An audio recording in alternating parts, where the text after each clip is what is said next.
シ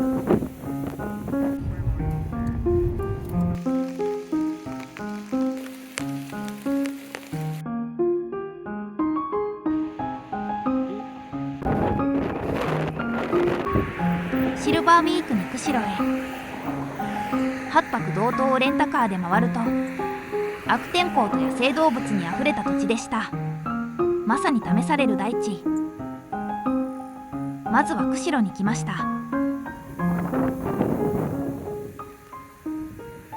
釧路から摩周湖に運転中、草原の向こうに白い点発見。かなり距離があり、スマホカメラがときついです。鶴の単調です。遠すぎですね。よく見えないです。しばらく行った先の休憩場所の周辺を散歩していたら、道の先にまた白い点を発見です。さっきと違って3、4匹見えます。右側にいるのが大人のタンチョウで、道の左側にいるのが子供のタンチョウっぽいです。子供のタンチョウは首から上が茶色で体が白いです。数十メートル手前で止まりましたが、タンチョウは人間など意に介さず、テクテクこちらに歩いてきます。最初飼われてるのかと思いましたが、特に飼われてることを示すようなタグは見えません。野生ですよね。雨降ってるし、風も強く、長居はできないです。北海道に来て早々出会えるなんて、みんなで仲良く道を横断。こんなに風強くて足細いのにぶれないバランスすごい。子供のタンチョウももうほぼ大人と同じサイズです。こんなにあちこちでタンチョウを見れるとは驚きでした。阿寒湖に到着しました。意外と近かった。実はニューアカンコホテルがとんでもなく良かった。屋上のお風呂の感動もこの写真を超えてたし、夕食バイキングもトップクラスでおすすめです。次の日、ホテル周辺を散歩してたら鹿の集団に出会いました。10頭くらい見えます。散歩歩道に陣取ってこちらのことを気にしつつ、聞くそぶりもないです。人間に慣れてる感じがしました。雨の日だったからか、散歩している人も少なく、ホテル旅館のエリアのかなり近くまで寄ってきていたみたいです。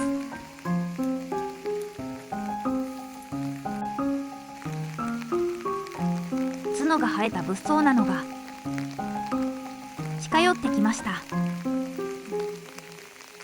草を食べつつ睨みを利かせてきます。ボスの言うでしょうか。向かってこられたらただでは済みそうにない。散歩道から退いてくれたので、この隙に横を通らせてもらいます。白いお尻がかわいい。何？急に動かれると結構怖いです。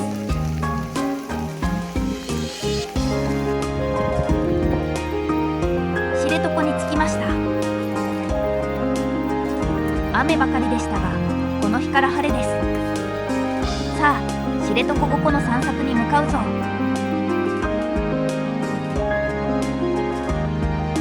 これはやばそう。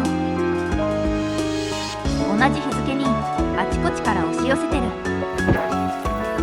ガイドさんから繰り返し、最近ヒグマの出現頻度が本当に高くて、クマが出たら即引き返すと念押しされた。こういう地域でクマ鈴は逆にクマの接近する音を聞く邪魔になるので持たないように言われました。知識や経験値によって最適なクマよけはいろいろ違うって勉強になりました。やはりこの日も途中でクマが出たようです。ただクマが出た場所はもう通り過ぎていたので無事一周できました。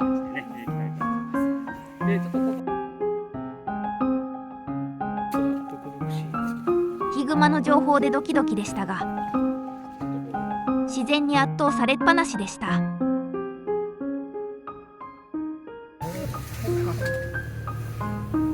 知床のナイトツアーはすごく良かったです。星を見るのと夜の野生動物を見るのがセットになった現地ツアーです。暗闇の中に鹿が6匹見えます。不気味な廃車が3台くらい放置されてて、なんでって感じなんですが、ツアー的には雰囲気出てます。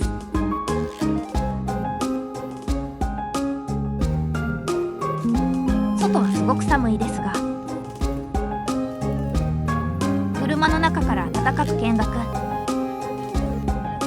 この後に星座を駐車場から見るときも周りでガサガサ音がしてました。道東って本当に鹿まみれですね。観光客としてだと会えて嬉しいですが、生活圏が被ってくる住んでる人は大変そうなのが実感できました。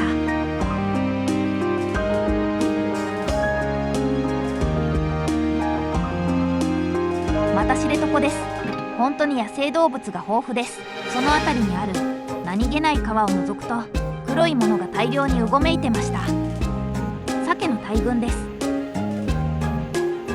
見渡すとパッと見100匹配送。全部が一生懸命上流を目指して泳いでます。壮観です。川はかなり浅いのでカラスが覗き込んでて食べられちゃいそうで心配でした。このちょっと先に大きな段差があってとても登れそうにないですが大丈夫なんでしょうか。この川だけじゃなくて釧路にある川どれを見ても黒い塊が大量にうごめいてました。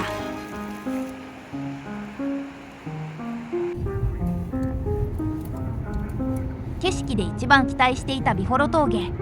天気がどんどん悪くなってきます。霧が濃くて視界は数十 M。怖いのでゆっくり進みます。美幌峠着きましたが真っ白。諦めて屈斜路のホテルに向かいます。次の日諦めきれずに再び美幌峠に。昨日より少し晴れてる。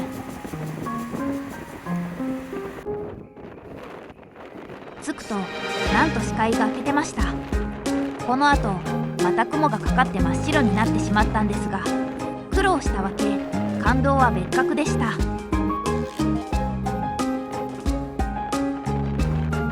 ここは2日くらい天気チャレンジできる余裕を日程に持ちたいです。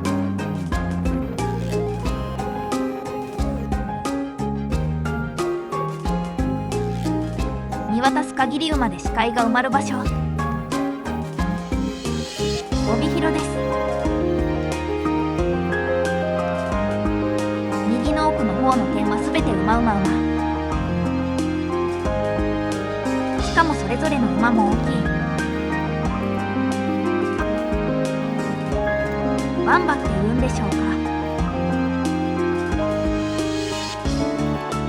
いわゆるサラブレッドと比べると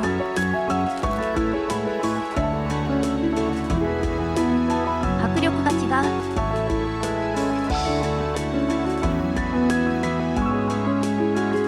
奥の方で少し遊んで走ってる馬もいますが、基本的に立ち尽くしてます。このシーズンの道東は天気が厳しい日もありますが、それにも増してたくさんの野生動物や垣間見える景色に感動する旅行ができます。